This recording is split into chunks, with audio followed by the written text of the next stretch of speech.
Hey there everybody, Aaron here. Welcome to another episode of Gideon's Tactical.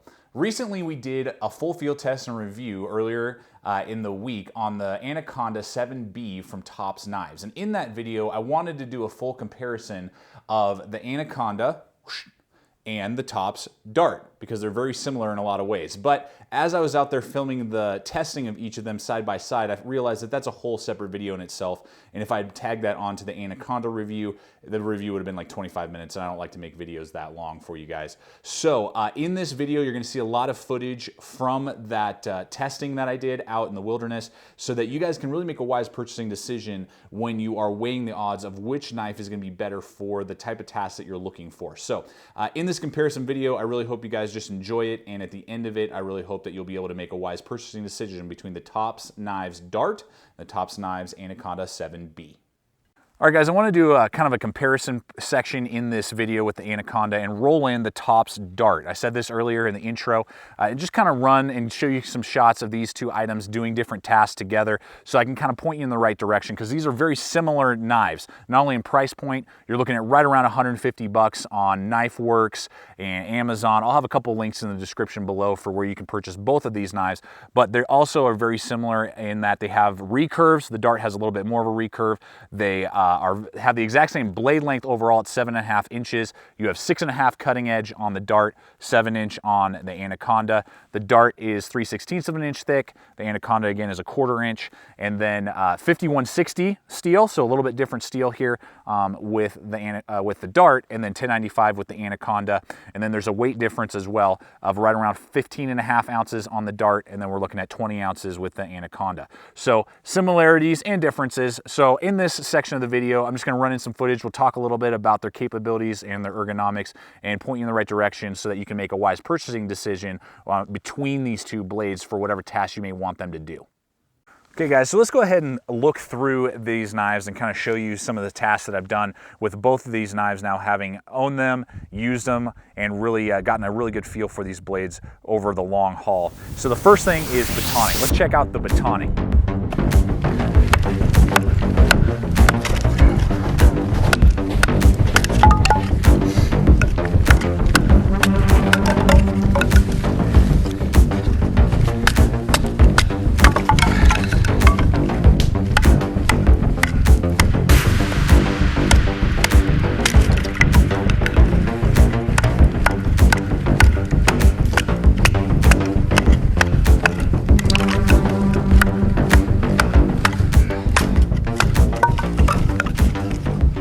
I'll be honest with you guys, the batoning is very, very similar. They both have very similar grinds. This Dart is only going to be 1/2 inch shorter than the Anaconda, and though the Anaconda is going to be slightly thicker, the capabilities I've found with both these knives doing lots and lots of batoning, they're very, very similar. The 1/4 inch will help a little bit with your Anaconda, so you may see, particularly with like really knotty, really thick, hard wood, you might see the Anaconda doing a little bit better for you, but the Dart is still going to perform very close in batoning tasks to your Anaconda.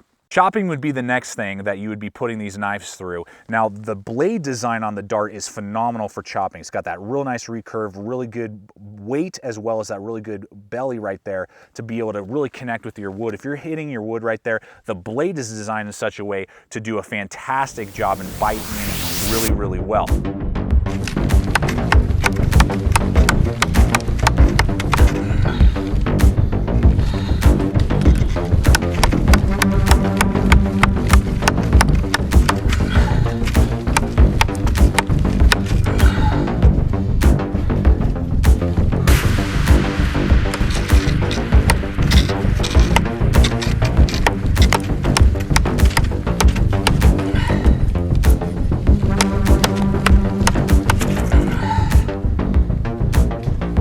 The problem that we see though, as you just saw there with the chopping, is that the ergonomic handle here, though machined very well and very, very ergonomic in your hand when you're holding the knife, is very designed in such a way that it's perfect for your hand to make the blade basically slide out of your hand almost immediately. There's only one lanyard hole back here. There's no other places to connect any type of lanyard. And the way the handle is designed, the knife wants to fly out of your hand after about 3 swings, which means that you're constantly having to reset your blade, which can it just takes longer to chop, and out over the long haul can fatigue your hand because you're constantly having to grip real tight as you can on this knife, and the knife's wanting to fly out of your hand. Which, with the Anaconda, when its ergonomics when it comes to chopping is not the case. You get 2 lanyard holds, which I really wish the Dart had come with. I wish there was a lanyard right here in this kind of divider between the finger choils. Would have been great. Then you could have done a lashing point there. And with this groove right here and the hook back here, really make it a much better chopper.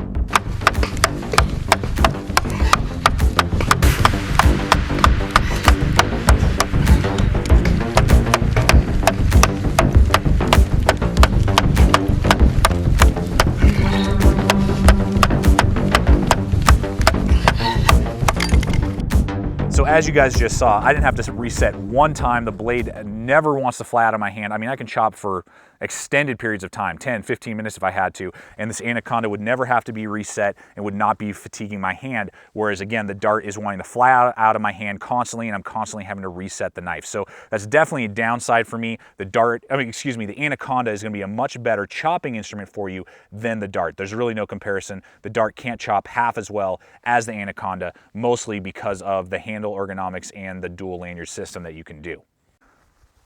Finally, guys, the last comparison that I want to kind of point out here to you is the kind of more carving, whittling, more detailed tasks that these 2 knives might be put through.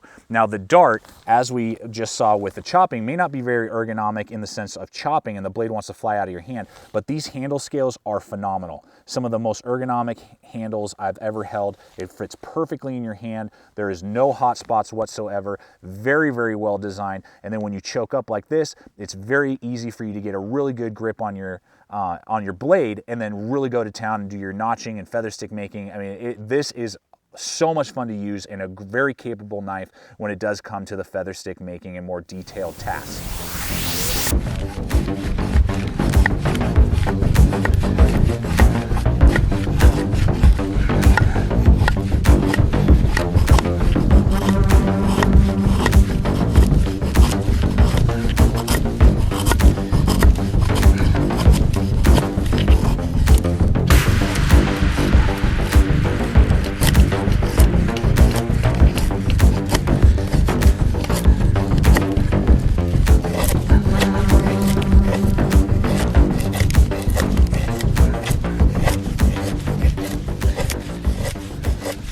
Whereas on the flip side, the Anaconda, as we talked about a little earlier in the video, is not the case. The Anaconda, it just with this thumb ramp right here and this really big, large hump right here, and just the way the blade is designed, and you can just tell in the profile that the Anaconda has a lot wider handle.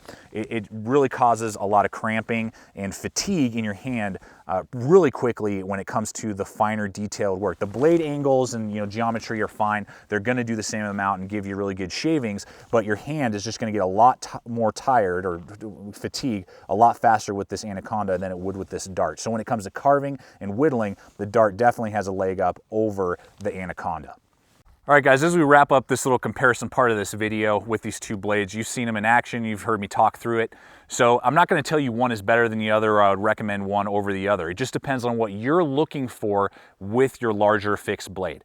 One of them, obviously the Anaconda, is going to be a lot better at chopping and probably excel a little bit more for you at batoning, but isn't going to excel in the carving very well. Whereas on the flip side, your Dart is going to baton just about the same as your Anaconda, and it's going to be phenomenal at carving and whittling and very, very ergonomic in that sense, but really fall short when it comes to your heavy duty chopping and chopping a lot of wood. So just depending on what you're asking your blade to do will dictate whether or not you're going to get the Anaconda 7B or the Dart. They're both phenomenal blades for what they're designed to do, but neither one of them is kind of like the perfect blade, can do it all. One's going to excel at one thing and kind of lack in the other, and the other one's going to excel at certain things and lack in other areas. So I hope that this side-by-side, guys, has really helped you out with your purchasing decisions between the Dart and the Anaconda 7B. Well, guys, you've seen both of these blades in action. I really do hope that this video has helped you out with your purchasing decisions. And I will have links in the description below for not only the full field test on the Anaconda 7B, but also the full field test on the Tops Dart that we did about 1.5 years ago. So those will be linked in the description below if you want to watch more in detail these two knives. Well, guys, thanks so much for watching this particular episode of Gideon's Tactical. As always, remember to comment, share, subscribe. I'd love to hear your guys' ideas and what you think of this video and what you think of these knives and your experiences. Follow us on Twitter, Facebook. We're always posting new photos, new things that we're already in the process of filming and reviewing, so you guys can kind of keep up to speed on what's coming down the line.